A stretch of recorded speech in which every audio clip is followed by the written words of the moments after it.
So welcome everyone. Juwan Buford, broadcasting Detroit metropolitan area. I want to thank everyone for taking time out to participate in this episode of NextOppSocial. You know what we're about here, providing actual content for entrepreneurs by entrepreneurs. We thank you for taking time out of your schedule to hear this information. A phenomenal talk that I anticipate is getting ready to transpire here with Mr. Robert Bolden. They call him the financial quarterback, if I recall correctly. And he's going to be quarterbacking a lot of this discussion today about how entrepreneurs can be more effective at the investment game and understanding strategy, tactics, vehicles. And without further ado, I want to turn things over to you, Mr. Bolden. If you don't mind, show a bunch of background. Introduce yourself to our NextOppSocial audience here. Indeed. So for myself, obviously, name is Robert Bolden. I'm from the west side of Detroit, born and raised. I am a former athlete. You can see in the background. So I go by the money QB. I've actually played quarterback in college. At Penn State, played at LSU. LSU is where I got my degree. And after school, I was in the NFL for a very short amount of time. Like most young athletes, you think that's going to be something that you go do forever, but it didn't happen. Right? I got introduced to the financial services industry soon after my sports career. And I have to ask, I gotta be nosy, which team? I was here with the Lions. Really here, Detroit Lions? I love it. Okay, continue on. I had a shot with the Lions. I was there for a little while, and things didn't go exactly as planned. So like many athletes, if you talk to us, we always have to go through this transition period. We're trying to figure out life after sports. Yes. And I landed in the financial services field. My dad knew a guy who was in it for a very long time. He helped me to get licensed, taught me a lot of the stuff that I was learning. But the place that I was, it was we call it a hybrid, like broker dealer. So the main focus of the place was insurance. So it was a good intro to financial services, but it didn't really give me all of the tools, resources, things that I would need as I grew. So I'm just naturally inquisitive. I ask questions, I talk to people, and got a good feel for what this industry had to offer. And just by doing that, this is a very fast forwarded story, but 6 years of that, just last year, from what I had come to know, I ended up leaving the firm that I was working for and opening my own firm, which is Bolden Investments. So with that, it's been the best thing that I ever could have done because I don't have to look over my shoulder anymore of compliance. But now I get to do things the way that I want to do them, as well as serve the clients that I serve to the best of my ability and do it the way that I know is going to be most beneficial. So it's been a journey, but I am absolutely loving it in every single step of the way. So I have two questions. The first being the financial services industry. I mean, it is not nearly as sexy a title as it may have been 15, 20 years ago, right? Your financial service kind of roll our eyes like nowadays sometimes, right? Why did you choose that industry? That's the first question. I mean, what really attracted you to the ideal of being in the financial service industry and operating the way that you operate? That's a great question. I would say it was just all of my experiences. I can remember just kind of naturally being good with numbers and enjoying looking at and dealing with numbers. And I had a very interesting perspective to this because even as a young boy, just seeing my parents grow up, they weren't necessarily together. They lived separately and they were completely different with how they managed and dealt with their finances. So my dad was very entrepreneurial. I remember going everywhere with him. We'd be like stacking vending machines and driving all over the place and doing different engagements. He was just very driven. He was always like building a business or talking about business or giving me insight on money and all of these different things. But on the other hand, my mom was really passive about it. She had a good job. We paid the bills. We never really struggled. but she never really optimized what she had available through the spaces that she was at. So it was just years of kind of seeing this.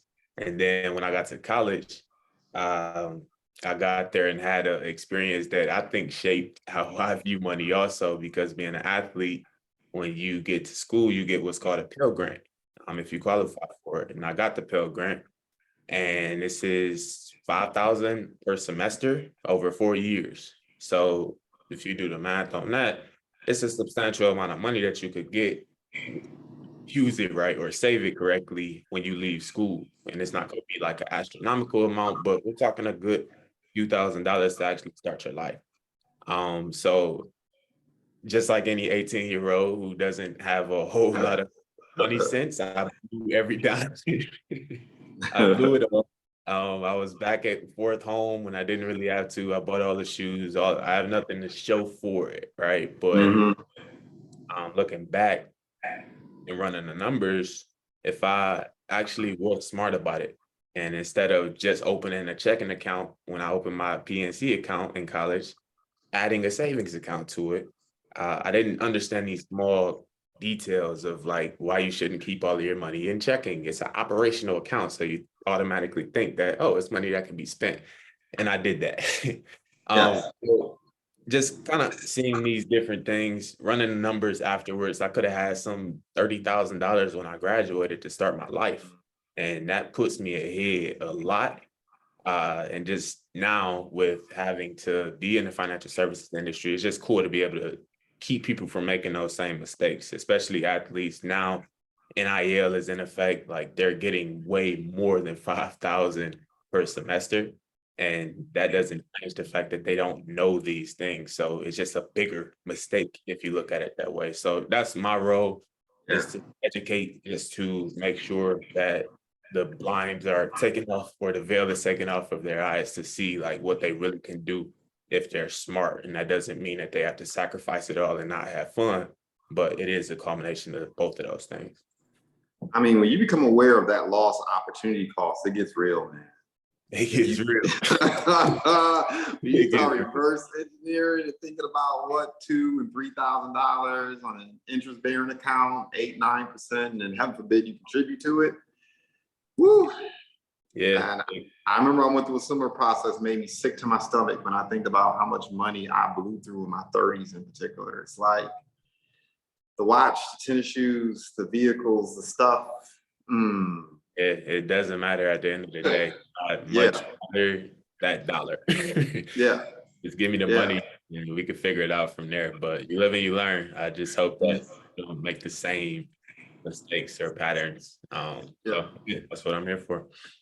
So I remember my transition from the banking industry to being an investment advisor, and how absurd it was. Like, in hindsight, I would never encourage anyone to do what I did, right? I had no savings. I was pissed. I was angry. Brought in $1 million in a 3-month period of time. And they gave me a $50 Marshall Fields gift card as my reward. Yeah. And you know, the mistake they made is they were introducing me to other investment advisors. And so I was aware of how much I should have been compensated for that.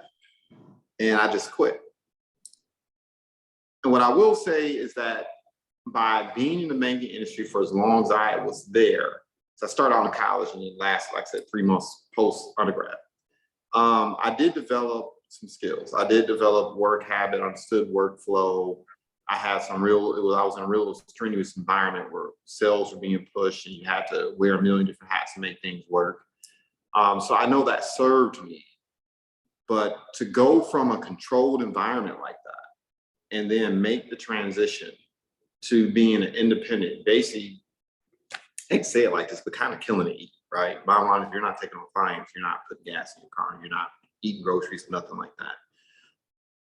What was that transition like, from you to go from working basically under somebody else's auspices, compliance, regulations, structure, to now, okay, I have my own firm?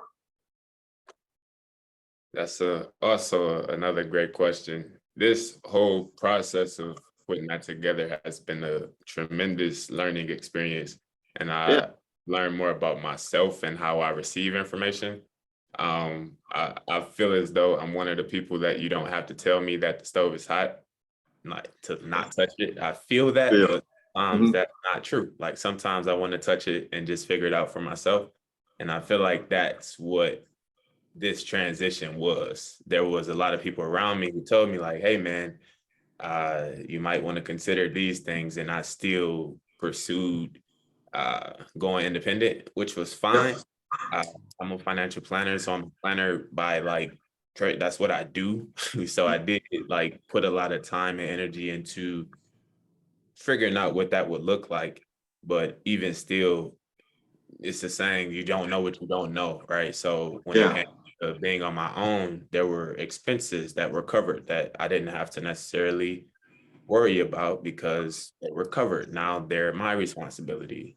Yep. Leaving from corporate, I didn't have benefits that would be added expenses, which I had to now cover that I may not have thought about as intricately as I needed to. Hmm. It was That's what I kind of ran into. And early on, I had a problem really with like cash flow because in my business, it's financial planning. So it's a relationship business and Yep. it takes time. You're not going to just open your firm and be at 500 million in the first 6 months. That just doesn't happen. Mhm. So you have to like cultivate these relationships, and that can take time, which you have to account for. So for other people in the industry, typically they'll do it to where maybe they're married and their spouse is working and can handle the expenses. They saved up substantial capital to not even profit in the first year or two, knowing that that's what it takes to be able to run a successful business. I wasn't necessarily thinking on that level, but now that I am and have gone through, I'll call it the trenches early on, it just has shaped how I deal with these circumstances when they come. So it's been a very big teacher for me. So I want to dissect this a little bit because I know you had your securities license. So you went through the 6, 6, 3 to 7, 6, 5, right? 663 and 65. Yep. Yep. So in order even to make the transition, you had to get the 6, 5. Yep. Yep. Okay. So for those listening who are possibly thinking about making this transition, they need to be aware of that. But you said capital expenditures, right? And you mentioned health coverage, but there are some other expenditures I know you had to be concerned about that you had to all of a sudden like, whoa, what's this, right? Man, what do some of those expenditures look like in terms So, of making that transition? yeah. So for financial planners, ironically, it's a business that doesn't need a whole lot of overhead, but what Mm-hmm. you end up paying for is the technology that you need. Like, Yep. so it just added up to where I'm a part of a membership group that helps with it's like a network of other planners and people who are like doing the same thing that I'm doing. It's been tremendous value, but value has a price tag attached to it also. Um, Yep. so that's one, the tech that I have for financial planning software, CRM, business insurance, errors and emissions, all of these different things kind of just hit you to where you weren't necessarily accounting for it because you didn't have to worry about it or you didn't have to think about it. So it's not a whole lot other than that. And then I have like a office space and things like that for people who actually want to come into the office. So these are just added things. It wasn't a tremendous amount, but it still made it enough to make it uncomfortable for I mean, me. a good CRM is going to cost you a couple bucks per Yeah. month. I mean, Mhm. there's some out there like $2,000 and $3,000 every quarter. I remember some of the technology I used back in the day, and that stuff wasn't cheap either. I mean, our subscriptions were 2, 3. Some of our subscriptions were as high as $10,000 Mhm. to be able to access certain information. And now I know a lot of entrepreneurs are accustomed to trying to cut corners and take shortcuts, but you can't do that in the Yeah. financial person. You're not joining any networking organization or any professional mentoring organization to cut corners. Like, you're gonna pay. Yeah. That's Yeah. that's that's the truth. And I would say just having these type insights because one thing that was a blessing is that I found this group. which I talked about. And although it does have a price tag attached, the Mhm. value comes from being associated with this group. You get discounts on a lot of the technology also.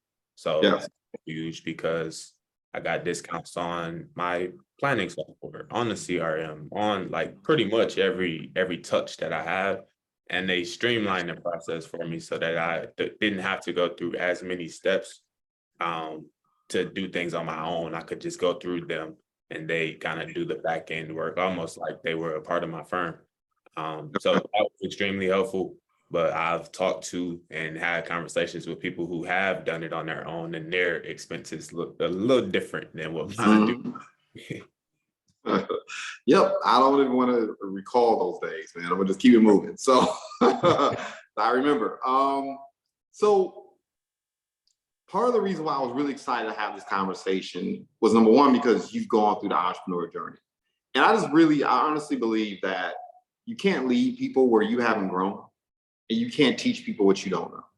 I mean, yeah, I mean, you can only get away with reading books and YouTube videos for so long. I mean, at some point, you got to become the tour guide, right? Mhm. And so when you think about, did your transition from being operating underneath an umbrella to having your own entity, right? And this goes to a broader discussion I want to have about entrepreneurs in general. Do you think about financial independence differently? So we kind of talked about this before, right? When you're a W-2, you kind of look at retirement at some point in time where you're going to have enough of a nest egg, whatever, to kick your feet off and roll off to the sunset. As an entrepreneur, your thinking has to be a little bit different because no one's giving you a 401k. Yeah. No one's matching. You have to be the person that, you know, how did your thinking change as it relates to that process? And then also, how does that inform you in terms of dealing with other entrepreneurs?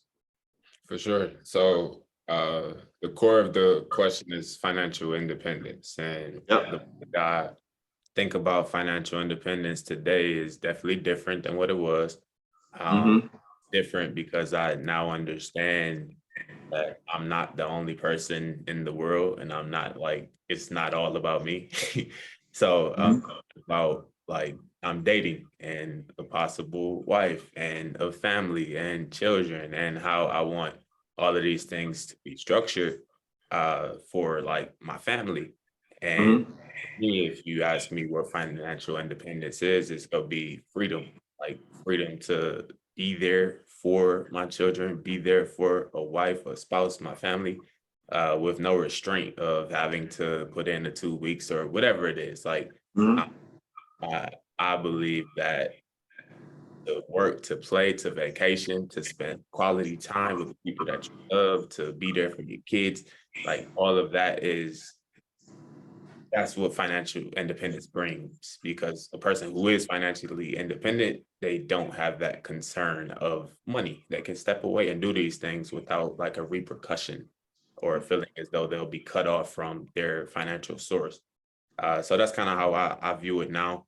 It's more of a long-term play. And of course, with any long-term play, the way that you think about it, um, you sometimes have to make some sacrifices. And that's kind of where I am right now, like just doing the things right now for a bigger picture, not just for myself, but everybody around me also. So, I mean, in lieu of that, what do you think some of the biggest mistakes entrepreneurs make when you think about preparing and laying the groundwork to become financially independent? I'm thinking about something you just said a moment ago. And my immediate thought was, it's difficult to plan when your stomach's touching your back, right? It's difficult. You can't be your best self. You don't manage yourself correctly. And then, I tell people, even if it's just $3,000 or $30,000, you walk differently. You conduct yourself differently. You carry yourself differently. You have a different type of swag. It really informs your thinking. When you have money set aside, when you're properly investing, you have something there, right? It can change the total dynamic in terms of how you operate, how you manage your business. Mhm. And I know you've gone through that process, right? You've gone through those skinny periods where it's like, when you're thinking day to day, week to week, month to month, versus when you think 6 months ahead, a year ahead, 2, 3 years ahead. Like, when you think about those lessons you've learned and you take inventory of the entrepreneurs that you're working with, what are some of the tough lessons or errors that many of them are making? I think and I'll just speak from my experience and kind of work that into similar experiences of other people. But I think, especially for men, you kind of let your ego uh, go a little bit too far. Confidence is good, obviously, but there's a fine line between confidence and arrogance. And I think that's where I made the jump a little bit too soon. Um, for me, I believe for any entrepreneur looking to go full time into the space, like obviously entrepreneurship is very glorified right now. And people want to be working for themselves, and they should. They should have the right to be able to do that. But it doesn't allow for you to make that decision in the process. Um, Mm-hmm. so that takes patience, that takes strategy, that takes a lot of thought and conversations and actually like vetting the decision that you're making. You brought up a term, opportunity cost, which is a big thing because every decision comes with an ulterior decision that you didn't make. And sometimes that can be better or worse. We don't know because it's not tangible. You can't see it on paper, but that's what financial planning does. So the decisions that we make, if you decide to leave your job and you're going to have a cut in income, you're going to have these extra expenses. We can analyze that and tell you, okay, if you're looking to do this, you can do it, but here's the repercussions. Here's what it looks like. Here's what you have, and this is what you can expect.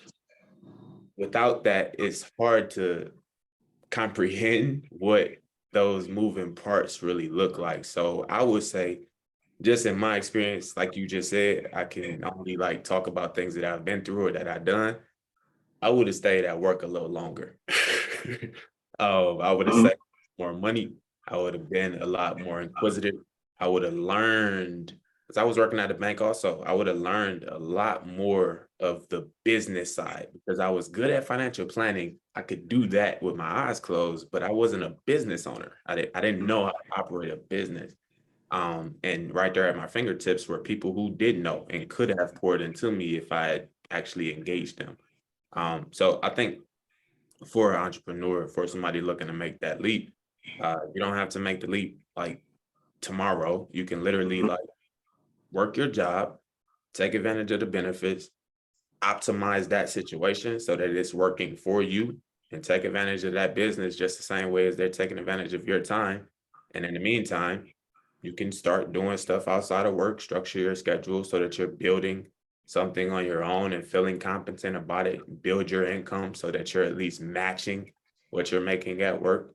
And once you get to that level, if you feel confident enough that the only thing that you're leaving behind with this job is the opportunity to make more in your business, then it's probably time. But you've had a system, you've had time, you've had experience, you've had conversations around being able to put that into play rather than just acting emotionally and jumping into something that you probably could have waited on and or been a little bit more strategic about.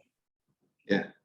So you said something that kind of caught my attention, the difference between being a professional that's very effective at your craft versus being a business owner, Mm-hmm. which can sometimes be a totally different, like left brain, right brain type of experience, right? If someone's sitting down in front of you, right?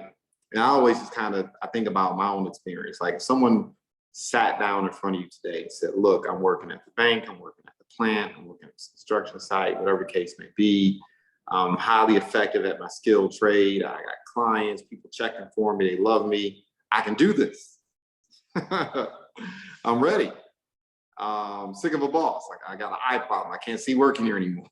Right. From your viewpoint as a financial planner, what are, I guess, and everyone's situation is different, definitely, but generally speaking, what are some basic questions you would pose to individuals?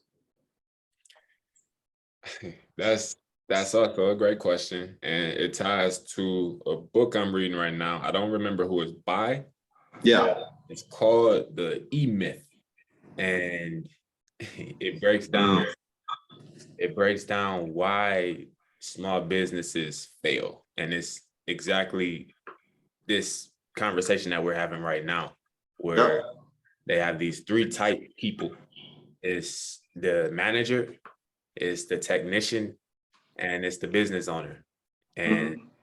I was a technician. I enjoyed doing the work. Like I Yep. enjoy putting together the plans. I enjoy interacting with the clients and like putting all of this stuff together, figuring out the problems, which is great. But the technician only does the work for today and shows up tomorrow to do the work for that day. That person doesn't see beyond that. He doesn't look to the future. He's not crafting a vision for his business. So therefore, without the business owner side of this, it's gonna fail. It's gonna crumble. So if you're a technician, you're probably a great employee, which is no problem if that's who you Right. are. But if you want to step away from being a technician, you have to step away from the work also. Hmm. But once you get into the business owner side of things, the business owner isn't necessarily doing the work. He's finding ways to not do the work. So you can see how these things are very contrary. And like these are Yep. three people inside of one person. Like I'm a technician who wants to be a business owner, but I'm learning how to suppress this person so that this one can grow. And it just becomes very messy. Yeah. So without going into all the details of these three people, you really have to figure out what you enjoy and how you can optimize that to make it Mhm. real. Because like if you, like I said, if you enjoy doing the work, you have a baking business and you enjoy making the cakes and telling the stories and being with the people and the smell of it and all of that, that's great. You can work for a bakery, and if you have your ideas and you can do it your way, then fine. But running a bakery is not baking cakes. You're not going to have that same experience. Like you have to be putting people in place. You have to be training. You have to be, or not even training, but hiring people to train, which is the third person, the manager. Like you have to become a culmination of all of these different things. And these are skill sets. So it's not Mhm. you're like automatically born with. It's something that you have to actually work at. And I'm literally doing this right now because I'm a technician who wants to be a business owner.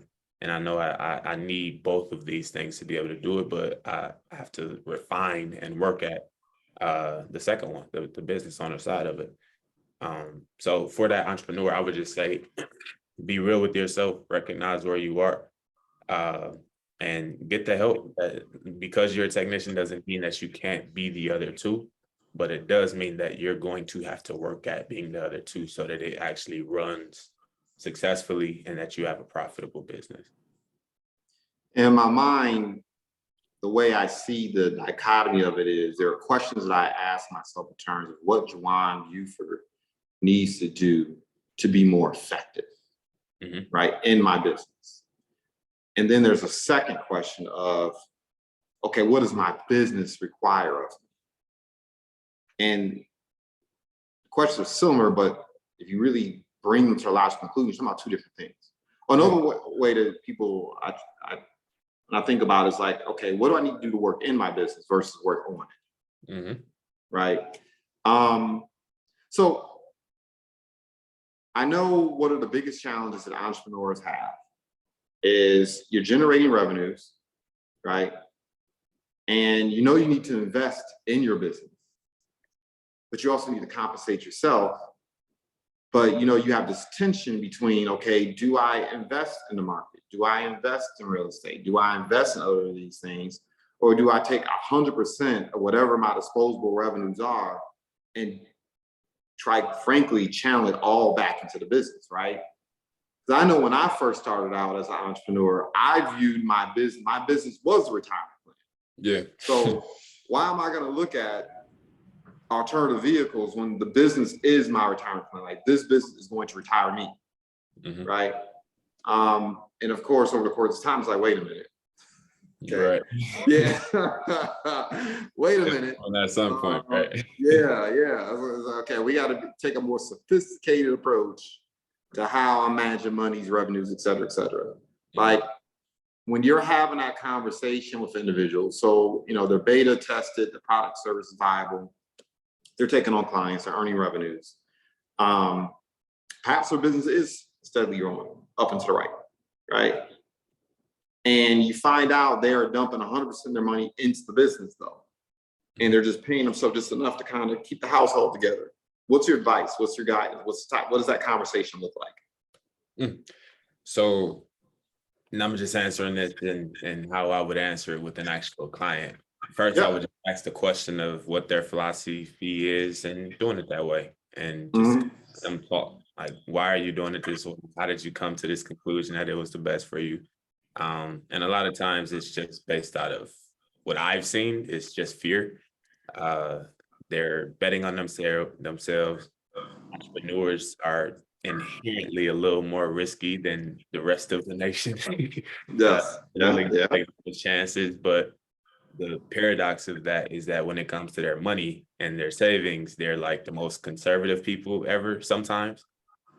So you really have to get to the root of it and just ask questions and let them explain why it is that they're doing anything. Based on that answer, we can dig in a little bit and talk about, I think the place that we have to settle on is risk, like risk management. Just like single stocks, you put all of your money into one stock, that stock goes bad, that company goes bad, you lose all your money. If you are willing to bet on yourself and put all of your eggs in one basket into your business, that's great. Just like the stock, it can do well and you can flourish, but it can also go bad and you have nothing. So this idea of risk management is important because when it comes to putting all of this stuff together, you have to understand diversification. You have to understand that you have a business and there are other tools that the IRS has allowed for you to take advantage of that you're not, only because you're just kind of like so focused on this one thing where like just by having these conversations, we always realize the kind of fishbowl that we've been swimming in, like, oh, it's glass here. There's more to the world that we can explore. And once you're exposed to that, then it kind of enlightens the person to be able to adapt to the things that we recommend. So that can be very challenging for an entrepreneur and how they deal with it's their baby, it's their business, they're betting on it.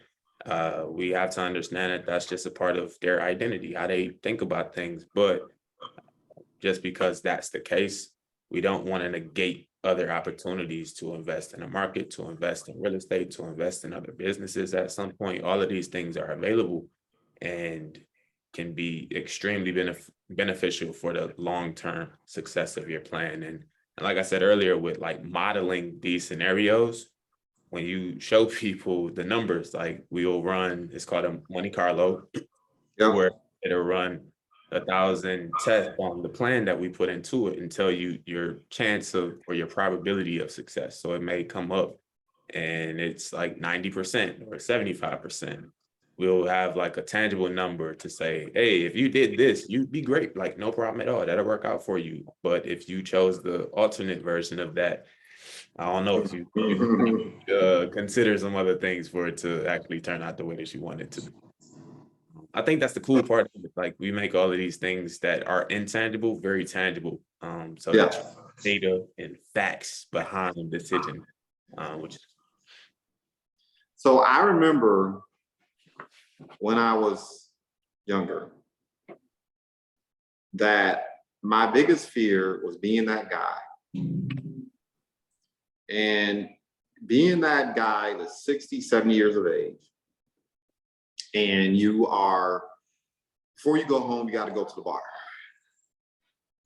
You got to sip on some spirits, and literally that's the way you just de-escalate, right? Because you're going home and you might not like the situation you have at home, right? I see a lot of CEOs, CFOs, COOs working for these companies doing very well for themselves, but they're not trying to go home and see their wife. They're not trying to go home and deal with the family like it's there. So they, you know, at the end of work, they got to drink themselves into a certain state before they return home. Because God won't ever want to be that guy. Now, my biggest concern is I'm talking to business owners and they're 15, 20 years my senior. So, man, they don't have stamina anymore. They might be sharp as a tack, right? But they don't have the stamina to do the work anymore. And like you said, they bet on themselves. They've gone from project to project, job to job, opportunity to opportunity, situation to situation. And then it dawns on them, wait a minute, there's going to come a point where I may not be able to do this business anymore. And they haven't developed the leadership acumen yet to build a team. And so, you know, for all intents and purposes, they're really not business owners. They're self-employed, meaning their business really owns them. Yeah. Right. I think about that a lot. And I've started thinking about that, to be transparent, maybe 7 years ago. Yeah, 7 years ago, maybe even 10 years ago, I was like, wait a minute, I don't want to be that person. Right. So it influenced me, inspired me to start doing different things. Yeah. Right. So I think about that a lot. And you just said something that triggered me, right? You said there are certain vehicles that are advantageous that, you know, that the IRS has put in place to help business owners avoid that situation, right? Talk about it. What are some of these vehicles? Because, you know, I'm chomping at the bit to have this part of the conversation. For sure. Yeah. So when we compare, like you asked about the W-2 person in comparison to the business owner, one of the main differences in someone being in those two roles is that as the W-2 person working for a corporation or a business or whatever it may be, the things that you have offered to you are highly automated. So you don't have to do much work to, you can literally walk into a job, they auto enroll you into a 401k and you end up with some money at retirement. That's how simple it is. That can happen.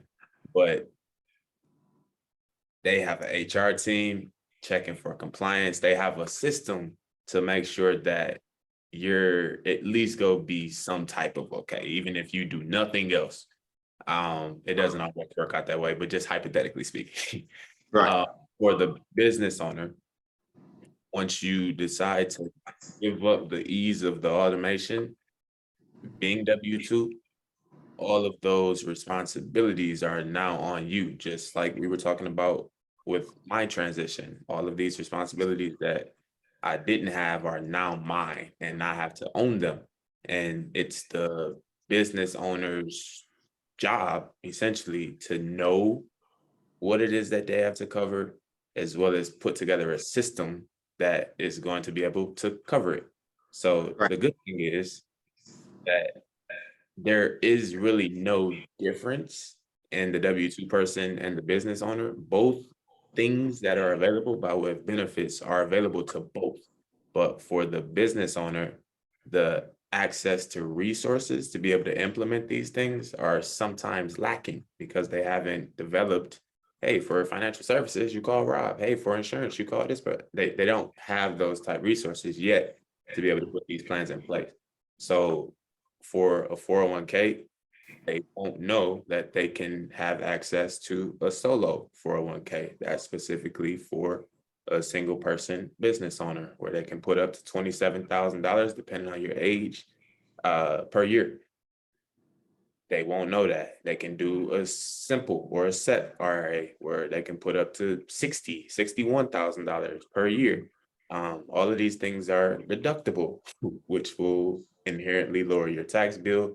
If you have it as a business owner, it's attractive to employees. They're more likely to engage, retain, and stay with you if you have good benefits.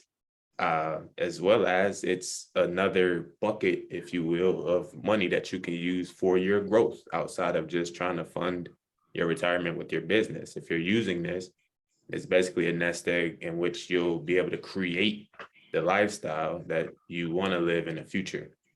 So these things are inherently important, especially for entrepreneurs who have been in business, like you said, 20, 30 years, whatever it may be. You're coming up to some different situations and scenarios where you got to start thinking about best time to take out Social Security. Have you been paying into Social Security? Will you have that type of fixed income? Do you have pensions at jobs that you may have left in the past? Did you have a 401k that's sitting in this company still that you just kind of forgot about? Like, what are the areas of money that you have access to, and how can you optimize them? That's what these accounts are, and that's what's available to the business owners, just based on what their goals are. If it is tax deductions, if it's growth for retirement, if it's healthcare, we got HSAs. If it's buying a house, it doesn't even matter. All the way down to like the safest of safe things right now is I bonds, which is paying 9.62%. Yeah. That is like the safest of the safest thing if you have an extra $10,000 laying around somewhere. So based on what your goal is, like I said, the greatest thing that you could do is to actually sit down, voice those goals, articulate those goals with someone who can help you, whether it be myself, whether it be someone else. If you do go to someone else, use a fee-only advisor. Make sure that their fiduciary CFP is great. They're going to be somebody that can kind of help you to go through that process and ensure that the vehicles that you're using align with what you're attempting to do, short and long term. So when we conversed last time we spoke, I was like on 10 about solo 401k, right? I knew this being a former investment advisor, but it still flew underneath the roof because I'm so busy thinking about my business and operations and growing, scale, and all the fun stuff, right? And so, I automatically set simple, Roth traditional IRAs. Those things were like pretty prescient in my mind, right? Even how insurance can be employed in certain ways, right? To kind of help prepare for that moment where I may want to walk away from the business or I may not be able to do the business anymore, all that fun stuff, right? And then I was reintroduced to the 401k. I was randomly reading a book and I read it and I was like, oh my goodness, this is like, what the hell have I been doing? Mm-hmm. Like, why haven't I been using this vehicle in particular? You mentioned a couple things that, I'm going to ask you to elaborate on a little bit, right? So obviously the bane of every business owner is taxes. Just get it out the way. That is the bane of most entrepreneurs, right? Talk to me a little bit, man. How does the solo 401k benefit an entrepreneur? Why would it behoove entrepreneurs to take a look at that vehicle as a way to, or as part of their financial independence plan? Mm-hmm. So it's just a tool really to get what you want long term. A solo 401k is they call it a retirement plan, typically always for small business owners, where you can put, like I said, if you're 50 and above, 27,000, I think it is. And if you're under 50, 20,000, I believe. I had to fact check those numbers, but that's a large sum of money that you can put away each year. And depending on how you do it, if it's what they call pre-tax or traditional solo 401k, all of that deduces or deducts your taxable income. So as an example, if you make $100,000 a year and you put away $20,000 a year into it, you really only make $80,000 by way of the IRS, which is great. That's just one account that we're talking about that will be able to help you with that tax burden. So by not implementing this, you're willing to pay those taxes. It's what they call it in the industry is income shifting. You have this income that you're wanting to make and that you are making, but now by developing and putting the strategies together for these different tools and resources, a 401k, a brokerage, whatever it is, you move some of this money around so that it can be a tax advantage for yourself in business. So Now, that's just here's the thing. I know a lot of business owners I know they're wiggling their seat, right? I know what I've heard when I was recommending these type of tools. Well, if I put my money in the 401, this solo 401k thing you're talking about, do I have access to the money? Can I use the money to invest in other things? What if some type of emergency expense comes up in my business? What if I want to do this or buy a home, either for business or personal purposes? Or maybe I need to utilize the monies for some type of capital expenditure in my business. Is that money accessible? I would say no initially, but Mm-hmm. just like everything else, there are stipulations that come with it.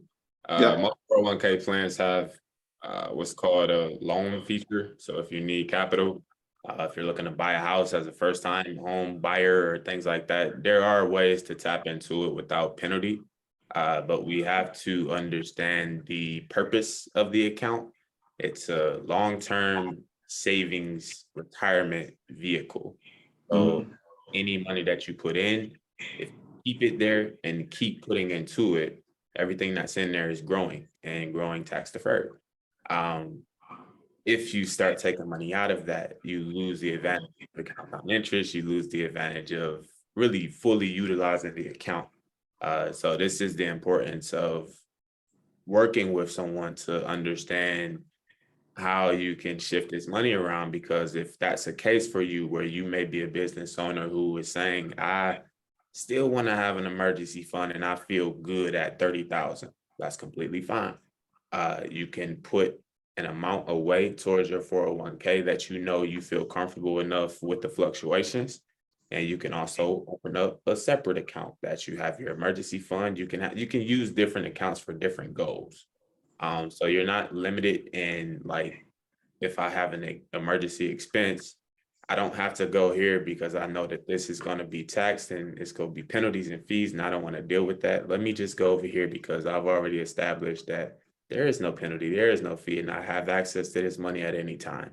It allows your financial plan to flow smoothly, rather than like being in this kind of impulsive state where, oh my God, something went wrong. I'm just gonna pull something from anywhere and just deal with Mm-hmm. it. You don't want to do that, because part of being a business is being organized. So if you're a business, you should operate and work with people around you that can help you in these situations. For a client that has that happen for me, I tell my clients, call me all the time. I don't care if it's the biggest thing or the smallest thing, just call me, let me know, and we can talk through it. Because any of these decisions that you make, like I said, they can be intangible. Whereas in your mind, is I'm just taking money out of the account. And in my mind, it's like you just caused this huge tax bill from like Yeah. taking this account, and that can happen. And it's happened before. So that relationship is pivotal, just so that you know what the goal of the accounts are, what they do, what the advantages are, what you can and cannot do with them. It's really good to know for a business owner. So why would a solo 401k be more advantageous than a simple or a SEP? Or what are the disadvantages to it? I don't know if it would be more advantageous. It would Mm-hmm. just really come down to what your goals are. If Yep. you put a lot of money away and put that money into a place where you can put not only for your account, but your employees, you probably want to go to a SEP because you have a higher contribution limit, as well as you can not only set it up for yourself, but set it up for your employees, which is a great benefit. If you don't have employees yet or don't really foresee yourself having employees, and maybe you're not as profitable, maybe you want to go the simple route. The simple max is, I think, 13,000, um, plus or minus, but you also have the what do you call it? The catch-up contribution that you can do on there also. So it just comes down to preference. What are you looking to do? Which of these accounts are giving you the best option to be able to do that? And you kind of make a decision from there, because they're all good tools. they're just going to be better or worse for the individual. So let's take the solopreneur. I'm thinking of a person in particular, right? Does a lot of work in the residential version, particularly commercial. That's what he spends most time doing. Okay. But he's also taking monies and he's investing it in real estate properties from time to time as well. So he's acquiring properties, flipping them, taking the capital, and then looking for other ways to deploy that capital to acquire more property. So he does refurbishment for a living, and on the side, he likes to buy property and go the process of flipping it, taking the capital, deploying to buy more capital. Mm-hmm. But he also knows he doesn't want to have all his eggs in one basket, right? Yep. And so for him, in his mind, the real estate is the retirement. Yeah. Right. I'm gonna keep flipping these properties to the point where eventually I'll have enough capital to buy some additional property and rent those properties out and kind of sell off to the sunset. What role does a SEP or 401k or simple have in a person's life like that? For that person in particular, I'm probably going to go or lean towards the 401k, the solo, because it has that loan feature. If he's somebody that's repetitively going out, he's already sold on property, that's his thing, and he may need capital where he could get to it without like penalty and just pay it back once the transaction is done. It's not a problem. But he'll have access to 50% of that balance. Like, that's a great feature for him. He'll like that. He'll appreciate that. So the other two don't have that feature where you'll have like loans. You can't do that in a simple, you can't do that with a SEP, but a solo 401k. You definitely have that feature and then you'll be able to take advantage of it. So it would be advantageous for him just to have the feature. Doesn't mean that he has to always take the money from this person. He may have the cash flow to be able to just handle it on his own, but just to have it in his back pocket, just as a tool, as a resource for a future date would probably be helpful. So that's where I'm leaning towards with him. So what about the lady that owns the yoga studio? So it's her, and she has 3-4 other individuals working in the studio with her. And she loves them, and they love each other. They just want to roll off to the sunset. They take vacations together. They eat brunch together. They go get their massages together. They're a family, and they're going to be together forever, right? As they build this yoga studio. Or quite frankly, I mean, this could be applicable to people who own hair salons, barber shops. You find a lot of that. I mean, hell, even real estate agents sometimes develop those type of situations in terms of how they manage their affairs. Yeah. Right. I can think of a lot of different ways in which this scenario would be applicable, but let's just yoga studio example, right? Based on that, this person is setting aside money, they're investing in yoga studio, they're earning income, but they know they need to have something set aside because they may not always be able to do yoga. Or my favorite, people who work in the salon industry and these masseuses, because what ends up happening is the carpal tunnel, the body starts breaking down. They can't sit behind that chair anymore. And then it dawns on them, oh snap, I gotta do something. Yeah. What would you recommend for those individuals who have the foresight to understand, okay, I do need to have a plan B. Like, I may not be able to do this indefinitely. Yeah, for that particular person, I kind of rule out the 401k just because you have a couple or a few individuals. I'm thinking SEP or simple, but I'm leaning towards simple. And here's my reason why. For a simple, you have the ability to add a match to your contribution also, which is a great feature. Most employers do it and they'll say, oh, we'll give you 6% for every X amount of dollars that you put into it. And so press pause for them. So I'm the business owner. I'm the guy in this example, let's say I own a yoga studio.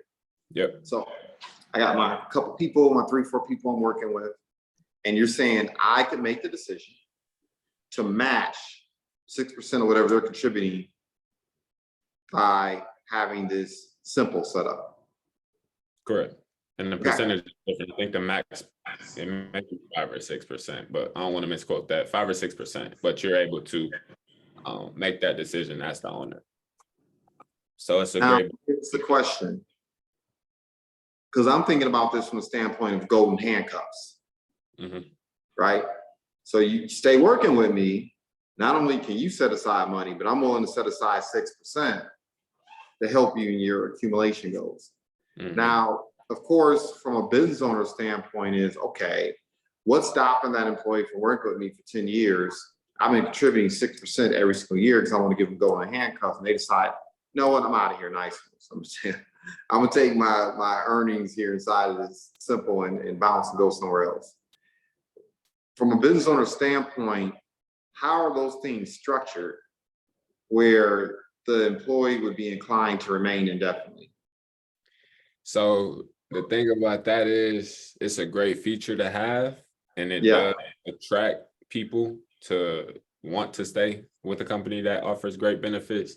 But as business owners, we can't, if we had like the magic ball to shake it up and be like, are they going to stay forever? I don't know if that exists, right? right. So we plan around that and we make decisions around that, but ultimately we don't know if people are going to stay or leave.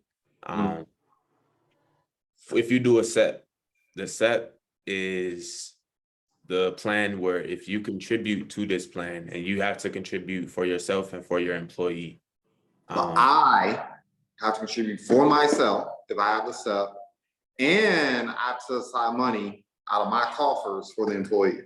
Correct. So so the employee doesn't have control of that account.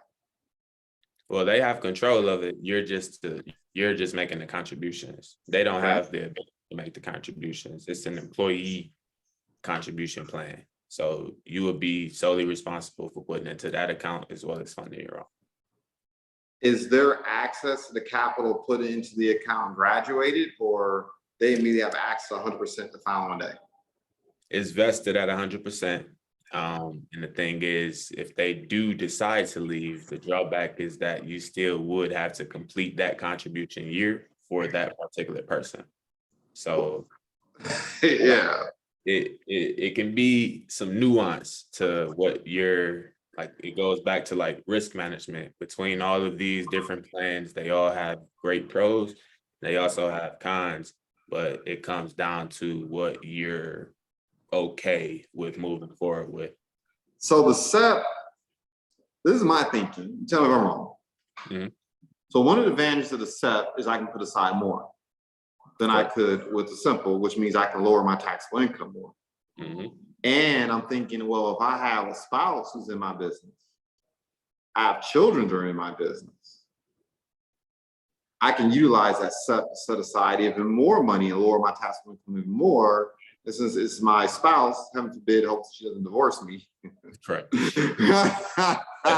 That'd be bad.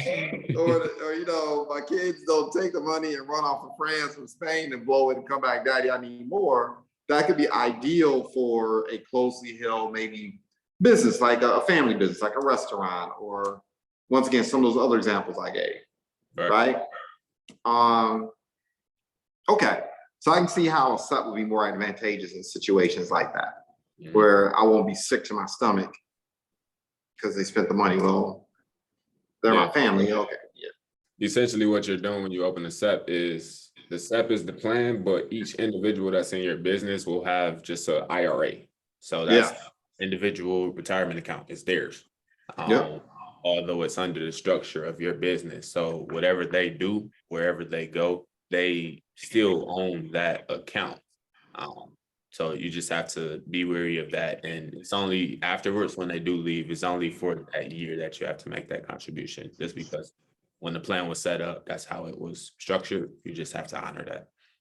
So for business owners, like, nah, I ain't trying to do that for my employees. I'm not trying to go in and have to contribute to their retirement account. The simple IRA would be more advantageous, particularly if they're not taking. I almost feel like the SEP is going to will be more attractive to either one or two scenarios where I'm a solopreneur and I'm, you know, some of these attorneys, some of these physicians, some of these doctors, right? They're knocking down 6 figures plus, and they need some really large deductions sometimes, periodically, right?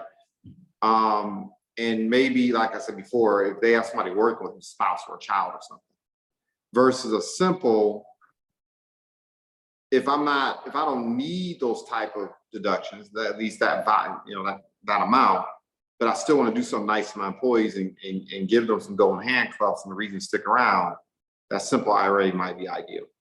Yeah, and for the scenario that you brought up, these people were close, they're eating together, they're going out. Like, Yeah. that's just a addition. Like, hey, I set up this plan, but not only that, I'm incentivizing this plan by putting more money into your account, by giving you a match. It's Right. just another added layer that you can attract people and retain people into your business, although it's not as big of a contribution amount per year. Even though it's still advantageous, you're still putting away money, and still able to get that deduction and everything. Now, here's the question that I know people are going to pose. Let's say I have a SEP. Can I still have a solo 401k alongside of it? That you are going to have to talk to a tax person. There it is. There it is. Got to throw in that disclaimer. Signed. I'm not a CPA or an accountant. I need you to go talk to. Yeah. Okay. Yeah, I know you could have one, because I know there are rules even for it. But you can have an after tax. You could have a Roth and IRA employee plan. So those are different. You can do that, but once you talk about multiple employee sponsored or employer sponsored plans, that's different. So it would be another level. This is where we kind of call on some of those resources to make sure that what we're doing is compliant. And for the individuals who this sometimes go over their head, like I'm always wary of that, right? I'm going to defer to you, right? What's the difference between a qualified vehicle, so a traditional Roth, versus a non-qualified, a Roth IRA? And what are the tax consequences? Yeah, so qualified accounts are anything that pretty much is employee sponsored. So we're talking about 401ks, talking about 403bs, 457s, SARSEPs, which are super old. You don't even see those anymore. Yeah. Those type accounts are qualified because they are coming from an employer. So anything outside of that, if you're an individual who, like myself, I'm not working for a corporation and I just want to open an account on my own, you can do that. It's you can open up a traditional IRA. It's literally an individual retirement account. So it's for the individual, the person. And no matter where you go, no matter who you're employed by, this account is yours. So that's the difference. The qualified is anything that has to do with the actual business, like the corporation. Non-qualified would be considered those accounts that are like the IRAs and things like that. So this was always my thinking. You tell me if I'm wrong. I typically lean real heavy towards qualified accounts if the individuals, if there was some certainty that they were going to earn more later on in life than now. And I kind of lean towards qualified vehicles where you get the tax deductions up front, right? So you're not using after-tax dollars, where you could maximize your deductions now, knowing that in the distribution phase, when you start accessing those retirement monies, quite frankly, you're earning less money, so the benefits aren't as great, right? What are your thoughts on that? So that can be very nuanced, and it's a lot that I think about with this question, only because my belief is that it's good to have a good mix of all of them. Like the deduction, great, obviously, and we want to reduce our taxable income now, but people think that their tax brackets will absolutely be lower in retirement, and that's not always true.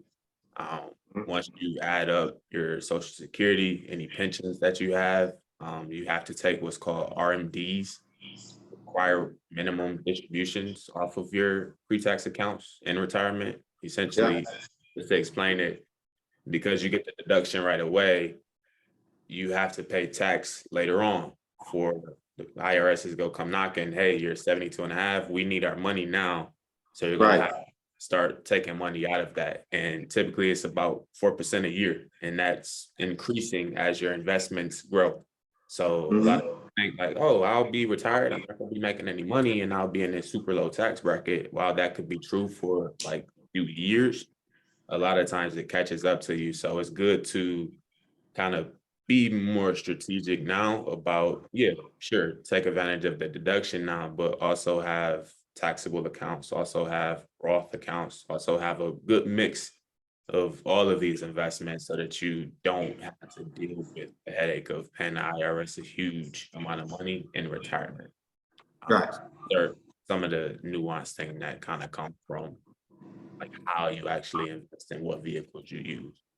Right. So I know one of the concerns that I have as an entrepreneur, which is the primary reason why I'm leaning hard towards everything passive, everything residual. Right. 'Cause one of my concerns is the things I can't control. Mhm. Right. I don't know, adult onset diabetes, cancer, some type of neurological disease or condition that pops up somewhere. Right. I mean, we all catch our L some way, fashion, shape, or form as we get older. Right. So any of these things occur. I'm thinking about, okay, what are things that I can be putting my money in? What are things I could be doing to make sure that if these things occur, my financial well-being is still secure, Mhm. right? So when I was coming up, I know this isn't so much the case anymore, but long-term care plans were the rage, right? 20 years ago, that's what everybody did. Because I'm thinking, man, if the wife leaves me and let's say I don't want to be sitting up in some nursing home getting knocked upside the head. I got to make sure I have something in place to take care of my long-term care needs if I can't, do my ADLs, take care of myself anymore and feed and clothe myself, go downstairs, all that fun stuff. I need to have something aside to protect me from that risk, Mhm. right? LTC plans aren't, people ain't doing them. Yeah, very rare. Yeah. So what are things that entrepreneurs can do now to offset that risk? Mhm. One of the biggest opportunities that they have is looking at what type of health insurance they have. If you Yeah. have a high deductible health plan, then you have access to a HSA, which is a phenomenal tool, because you can literally use it to be a retirement account for your healthcare in retirement. Um, it's only given if you have a high deductible plan though, but you're able to put away $3,600. Y'all forgive me for these quotes, I don't remember the exact numbers, but it's about $3,000 that you can put as a single individual, and maybe $6,000 or $7,000. And that's deductible. That's a tax deduction. That's Or it's a deductible. taxable income. Yep. You put 3,600 in, it grows tax deferred. Yep. You take the money out for medical expenses. That is triple taxation. So no tax now, it's deductible, as well as no tax when you go to take it out in retirement. So it's a great tool. So for medical expenses comes out tax-free, and for retirement comes out tax-free. Literally all Now, that. now here's the thing, man, because look, I know every entrepreneur goes through this. You go online to try to get some major medical coverage independently. You got to go through these portals, and then 50 million people call you, like they blow your line up. Mhm. I mean, they blow you up like all day, every day. Like, and it's like, man, all I want is the HSA. Yeah. Can I just get that? I mean, what does that look like? I'm a business owner. I'm like, I'm liking what I'm hearing. You're telling me I can set aside money, lower my taxable income. I love that. Take the money out for medical needs. Love that. Take the money out for retirement. Love that. And I want to open up an HSA. What does that process look like? Yeah, so it can look different for different people. What we use in particular is just a simple website, just healthcare.gov. You could go right on there, put your information in, date of birth, don't have to put a social or anything like that, but what it'll do is just shop different private plans that you can take advantage of, and based off your specifications, what you like, what you're looking for, deductibles, you can compare them side by side. Like, it's a phenomenal tool. Even if you like are wanting to do high deductible plans, like you can set a filter to show all of the different plans for that. So it's So I want to clarify something.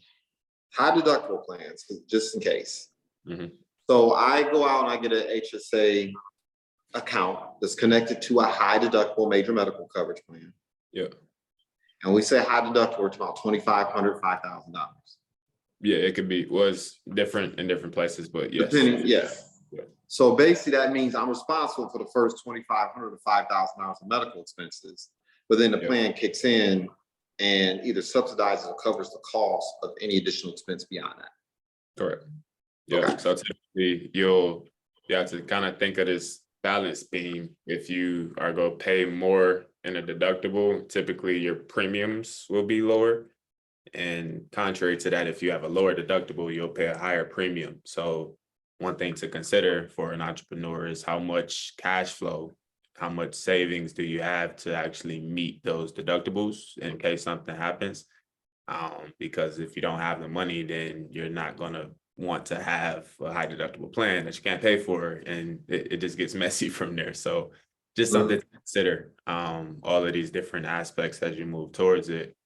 HSA and high deductible plans are great, but you also have to consider the fact that you have to meet those higher deductibles also. So what is the role insurance plays in all of this? Obviously, you want to make sure you have it so you meet your maker. Mhm. Things are covered in terms of family, right? But what are some of the living benefits? Yeah, I think you kind of know where I'm going with this, right? What are some of the living benefits of insurance for entrepreneurs? So one example you brought up was someone working where, I don't know what you said, they have like a hand injury or something. Maybe your business is, you're a physician, you need your hands, and if you don't have them, you can't work. Yeah. That's something we have to consider also. And our firm would approach that from, okay, you probably are going to need disability insurance, probably going to have to look into what your deductibles on your car are. We'll literally do an insurance review to make sure that in any situation you're covered, plus some, by way of like an umbrella coverage. I don't know if everybody knows what that is, but anything that your company doesn't cover, you can get umbrella coverage to make sure that if there is additional, you don't come out of pocket for that. So we want to make sure that that person has a situation that we can control as much as we can. We know that there are going to be some nuances to that. We can't cover everything, I guess, but Right. as we can, we should be covered for, so that you don't have any surprises and everything is itemized and clear on what happens if something does happen to you.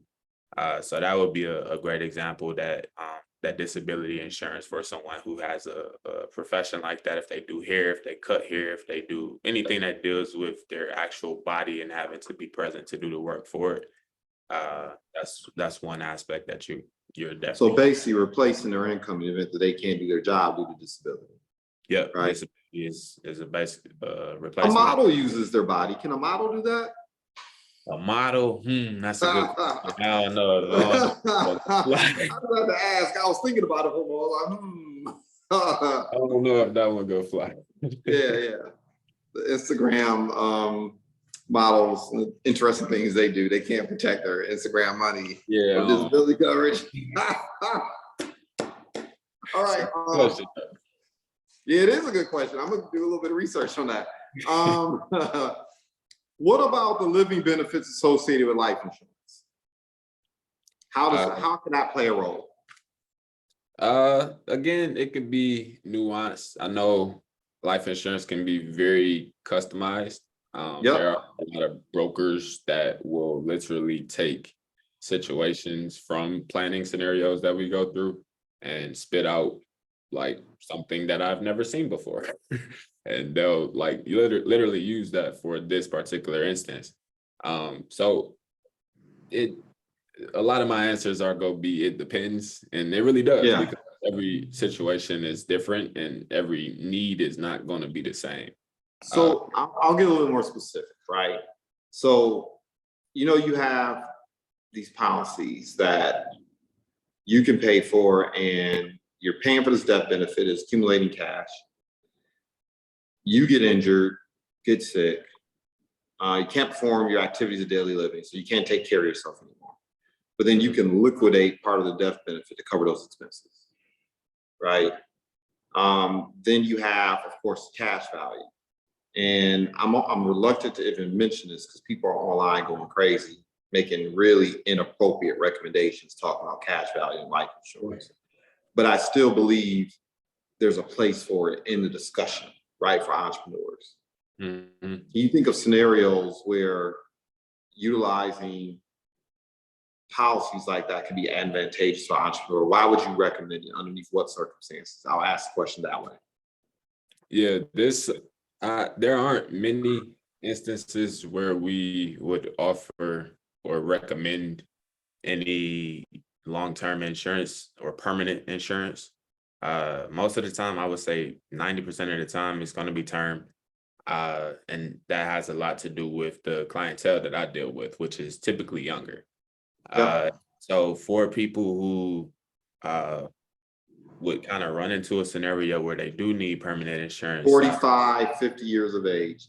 Yeah, they're typically older. They typically don't have a lot of savings. They're typically kind of behind, and that they need something, but can't necessarily afford to pay the premiums elsewhere. And this may be the best option for them, and that's okay.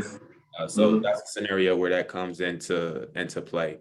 There are other scenarios where I've seen families use permanent policies to like pass businesses on. There's a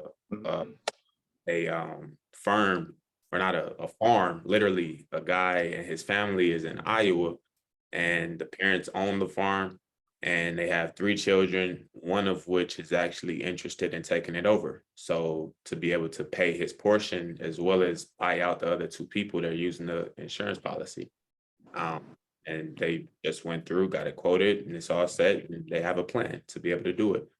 So very nuanced situations like that, it can be valuable, but just for most people who are in the situation where they're kind of getting started, people who are like making money and have the ability to save and put together a plan, I don't really see the need for a permanent policy, but there are instances where it does make sense. So you just touched on something that I want to cover, but we do not have time to do it. But I want to go into this, right? Mhm. Because you and I've talked about this too as well, like key person situations, having purchase plans for when you have multiple people have ownership interest in a business, Mhm. and either the person falls out of love and walks away, or they get injured, they get sick, they can't be there anymore, or a situation where you have a mixed family, right? My situation on the Brady Bunch, I got a mixed family. Me and the lady has children and is like, okay, I got these business interests. What do we do about that, right? What kind of plans can I put in place, particularly if some of the children are part of the company, right? Gosh, man, I'm almost thinking that we should have had that discussion first. Like, because look, it happens a lot. I see a lot of business owners go out of business because you have the business owner passes away, and then you have the 4 children or the 3 children. And we all look, if you have children, you're a business owner, you know which children you would trust to run the business versus the ones you know that would just use the piggy bank and run it into the ground. Like, how do you make things right in that situation? You know what I'm saying? You have situations with business partners. You got 3 of the partners. One of them meets their maker. You don't want the wife and children taking an ownership interest in that business and they've never been involved in the first place. Right. So because you haven't accounted for that properly, now all of a sudden you got some little young 23, 24-year-old that actually has agency, an ownership interest in the business and believes they should be able to come in and start dictating stuff, right? Like a lot of businesses don't transfer to the next generation because of those type of conflicts. I'm dealing with a business owner now, you know, he left behind a restaurant. It was interesting. He left behind a restaurant. He also owned the property the restaurant was on. So that was fascinating. That was titled totally different, by the way. And then the liquor license was for some reason was held by another, I don't even know how they did that. The liquor license was held by another business entity.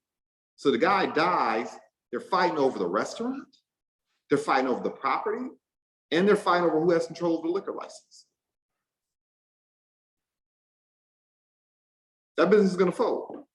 Yeah, and that is unfortunate. Yeah. But it does happen a lot. And these are all planning scenarios that we have to talk about. And I don't, because I'm like not in insurance or in estate planning, a lot of times I'm pushing these people to get this stuff done from individuals who specialize in it. So Yeah. that's why I say it's like a very relational business where I know pretty much everything about the person and business to be able to make the recommendations that I can make on my own. And if there is something that I don't know or don't feel comfortable kind of diving into, or simply can't do it because I'm not an attorney, I can give that person someone as a viable resource to make it happen. But that what you just spoke about is very important. You got to protect what you have first off. And I think my part in a lot of that is what we talk about is the wills and estates.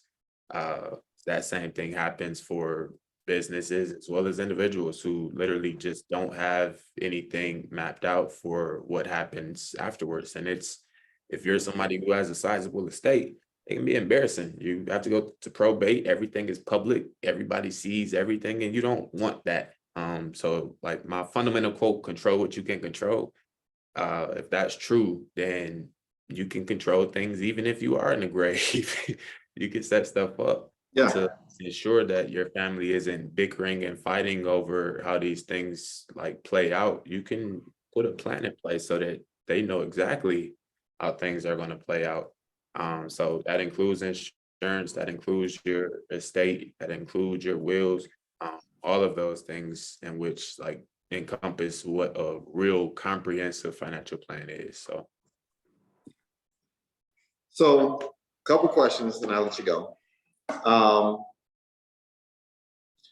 had a conversation with a business owner the other day and I wanted to read him the riot act. I know you've seen this all the time, right? And on your side of the table. So something that is really, I guess because it's a stage of life that I'm in. Because I'm not gonna pretend like I haven't done dumb apples, stuff like this too, right? So I'm talking to a guy, he's doing very well as an entrepreneur. And like I said, I see this all the time. Doing well as an entrepreneur, let's say he might be earning 150, 200. That way no one can know if I'm talking about someone specifically. So anyway, he's earning this kind of money, right? And he's talking to me, he's talking about these vehicles he's bought, got, 80,000 vehicles sitting in the backyard, another $30,000 vehicle sitting in the backyard, another $80,000 vehicle sitting in the backyard. Then he's talking about how he has this pristine credit score of, 750, 800. And then he's talking about how he's getting ready to take his vacation, this, that, and the other. And the entire time I'm listening, and once again, I think as investment advisors and financial planners, we hear money differently. We interpret it differently. The entire time I'm thinking to myself, what does that have to do with your net worth? So, I mean, it's like people become so preoccupied with their credit score. Not to say it's not important, but they become so preoccupied with their credit score and what that credit score can buy for them. They are completely ignoring the net worth piece, which I think is at the crux of what we're talking about. When I think about financial independence, that's what I think about, net worth, right? In my mind, that's how it translates. In other words, I meet my maker or if I get stable sick, whichever one comes first, how long will my assets last? Yeah. Right? What I've built, what I've accumulated, how long will it last? For my family or for myself? Could I go 5 years, 10 years, 20? Do I have things in place that could last a century if something happens to me? Right? I'm curious to know when you're hearing people talk like that, because I know you have to every now and again come across this. What are your thoughts? What are your recommendations? Because me, I just wanted to read and write that. He's a good friend of mine. I was like, dude, like I'm about to really go in on you. Got some time, and I'm around my kids, so I'm gonna get at you later on. But what is it goes through your mind? What recommendations? What are some of the things you're saying to people? So for that particular person, what I found that a lot of times people, well, I won't say a lot of times, this is just inherently true. We adapt the thoughts of the people around us.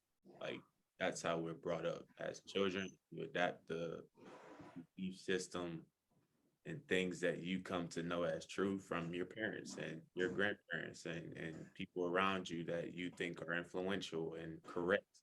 And you get older, you start to have conversations with different people who challenge the paradigm that you've been or the way of thinking that you've been in. And you come to realize that maybe the way that you were thinking before was wrong, or not even wrong, just different. So for this particular person and how they view, And you are so diplomatic. That's why you're good at what you do. You're so diplomatic. it's the truth. It's just different. It's not nothing wrong with the fact that your net worth is negative 80,000 and you have over $200,000 worth of credit card debt. It's just the way that you view things, because in that person's mind, they see it as there's nothing wrong with that. But in my mind, it's like I would never be in that situation. So I think it just takes conversation. Like if that person is willing to allow for refinement or challenging in a loving way, we ain't gotta fight and bicker. What you believe is what you believe. But if I could show you a way that you can think about this a little bit differently and put a game plan that will actually put you in a better situation. If you take that advice, that's great. If you don't, I really can't. I've controlled what I could control. So at that point, I mean, Okay. I don't know how to help that person, but that's what my experience has been. People think about things differently, and it's not because they really think that, it's because it's just what they know in the moment. So right. You just have to. That's why I say education is the biggest piece of it all. You can really show someone how to put that together and why it makes sense. Then it's on them to implement that. So I guess one last question before we wrap up here. Rochelle's gonna kill me. She's editing this. She's like, but dude, you were supposed, like, what are you doing? Sorry, Rochelle. So here's the thing. People are arguing recession, no recession. I mean, the bottom line is we know the economy's gonna go up, it's gonna go down. It's just a matter of time, right? People ask me all the time, what do you think's gonna happen with the economy? And I used to be like, same thing's been happening for the last century. It's gonna go up, it's gonna go down, right? So I don't want to even go into whether or not we're in a recession or not. The bottom line is we know recession's inevitable. It's coming. Okay.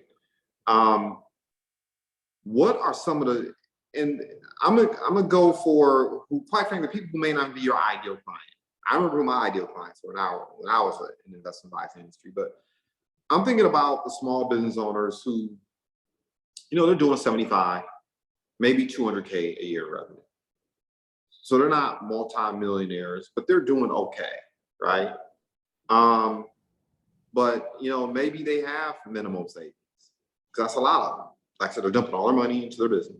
Yeah. They don't solo 401k just went over their heads. Like we probably need to do a master class on just what that is, right? And all these other different vehicles. But for those business owners who are in that situation, you know, maybe they're married, maybe they're not married. You know, we know a lot of business owners today are, quite frankly, there's a lot of women out here with business owners who are not married and have 2 and 3 children and they own businesses, right? Same thing for the men, right? Have children, responsibilities, not married, but running businesses. What I'm thinking about is we saw what transpired with the pandemic and then the 2008 recession, how this eviscerated the entrepreneurial community. From your viewpoint, thinking about that scenario, what are some practical pieces of advice, even if it's just 2 or 3 just thoughts that you would share in terms of, okay, entrepreneurs, if that's your scenario, that's kind of your income bracket, that's your situation, what are some recommendations you would make so these entrepreneurs can not only survive what's to come, but also thrive during it and come out better and stronger than what they were going into the recession or economic downturn? What would you recommend? Yeah, yeah. The first thing I would say is not even a financial piece of it, but more of a discipline piece. Just do something, get started. And what I mean by that is that when 2008 happened, there were 2 types of people. Market crash, there were people who were ready, who could jump at the opportunity at these $100,000 houses that are now 30K, and they literally bought everything. And Yeah, man. because they did that, they have this $30,000 house that has gone far past 100 grand, probably 300, $400,000 now. They were ready at the time of opportunity and they could take advantage. So what I mean by like getting discipline is just starting wherever that is. If it's a person making 80K or 200K, whatever that is, I would start with setting aside something so that when that day comes, it's inevitable that it will come. You can do something and not be in a situation where on the other side of 2008, there were people who were struggling. They got cut from their work. People have been telling them, hey, you need to put some money away and save for a rainy day. And they listened, but they never implemented those things to make it fruitful. So there were people who made that situation fruitful and there were people who hurt from that situation. You can make a decision on which boat you want to be in. So that's number 1, I would say, just get started with saving. And then number 2, put a financial plan together. No matter who it is, like long as they're fee only, fiduciary, there are a lot of them. NAPFA, NAPFA is a great resource that you can find fee only firms. XYPN is a great resource you can find fee only firms. Obviously, I want you guys to work with me, but I'm not for everybody. So I get that. Find who's right for you that can do what it is that you need. But you can find plenty of resources of people who can help you to get insight to not only like make decisions based off what you think, but with factual data and information on why you should be doing the things that you're doing. So that when those times do come and you've been doing your financial plan, when they come, you can jump at the opportunity. You call, hey, Rob, I'm thinking about doing this. The market's like terrible and I got the money. What did you think? Absolutely. Let's do it. It's no problem. We can move on those opportunities, which are the opportunities that really build wealth. We know building wealth is a long-term game, but there are short-term opportunities that come in this long road. So if you're not ready for it, you'll miss it. And we don't want opportunities because they're few and far in between. So I think those would be the top 2 things. And then I would just say invest, like all of the resources that we just talked about. It can be something as conservative as I-bonds, and that's still paying 9.62%. You're not going to get that anywhere. Man, when you mentioned that, I wrote it down. It's like immediately once this ends, because they went over my head. I mean, they literally went over my head. Yeah. Great resource. You know you're going to get your money back, and you have a fixed interest rate that's pretty good right now, and it's not going to go. Typically, it's what, 3% or something like that. I don't really foresee it being that way for a while. So it's a great opportunity for somebody who may be more conservative. And I mean, isn't it I hate to use the word safe bet because investing is skill trade. You're not betting, you're not gambling. It's skill trade, right? But it is safe to say that given the direction that the economy is going, that we're going to continue to enjoy those yields. Yeah, and we don't know, obviously, but just from the trends and what's happening, interest rates are high. They've been high for a while now. And typically they don't spike down, they gradually or incrementally go down. So if this is something you want to take advantage of, by all means, you definitely should. So that would be a great resource. And if you are somebody who sticks to managing your money the same way as being in business and you're aggressive and wanting to be a little bit more risky in that aspect, with more risk, you get more growth. So it plays hand in hand, but I would say between those three things, just getting the discipline of doing something, getting a financial plan, and then investing, all of that should entail a good outcome for a person. All right, 2 more questions. What are you reading that people should know? Mhm. What books would you recommend, or what are you reading that you think people should know about? And give it to them. How can they get in contact with you? How they can reach out to you? What's your preferred method Yep. of onboarding clients? So I got 2 books. One I'll continually read for the rest of my life. I can't put it down, and that's the Bible.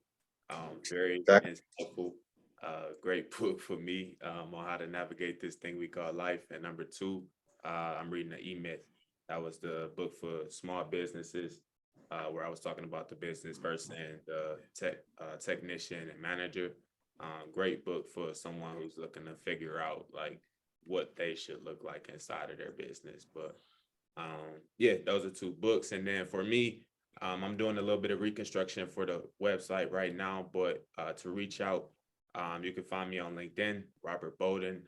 Like I said, I go by the Money QB. You'll find me there. So yeah, please stay connected there on LinkedIn. I'm Robert Bolden Jr. on Facebook, and Rob, R-O-B, Bolden, B-O, the number 1, D-E-N on Instagram. So yeah, that's how you can find me, and I look forward to connecting with everybody. Cool. So we'll make sure that's in the notes as well. And man, I thank you for taking time out your schedule. I know you are not sitting around twiddling your thumbs. It's daylight.